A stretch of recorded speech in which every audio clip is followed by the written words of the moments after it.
La Charger de 2006 reprend la plateforme de l'Intrepid, qui était celle de l'Eagle Premier, qui était une Renault 21 américanisée. Alors en gros, parce que évidemment la plateforme LH de l'Intrepid permet d'adapter des transmissions automatiques que Renault n'avait pas prévues pour la France. Alors on peut dire que c'est une nouvelle plateforme, mais elle reprend complètement la conception européenne du début des années 80.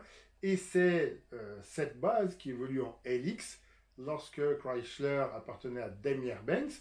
Alors oui, Fiat a racheté en 2004, mais le développement de la Charger 2006 s'est fait avant et bénéficie en effet de quelques raffinements germaniques. D'accord, à commencer par la transmission, parce que c'est vrai que jusque-là c'était des tractions avant. Pour un haut de gamme américain, c'est vrai que c'était quand même passé de mode.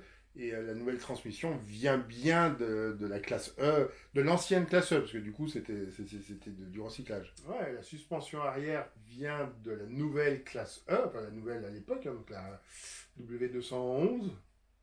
Et la suspension avant vient de la classe S W220.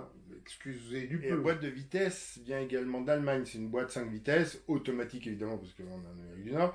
Et toute l'électronique, a commencé par la sécurité passive. Dodge entrait un peu dans le 21e siècle avec cette voiture. On va passer les détails. On va dire simplement que la SE, qui est tout en bas de gamme, avait un V6 2 litres 8 de 190 chevaux. Et que la RCT8, donc la SRT8, c'est le top du sommet du mieux, était équipé du V8 EMI de 425 chevaux pour 6 litres. Ouais, donc c'était le 21e siècle, mais c'était pas encore sans pétrole.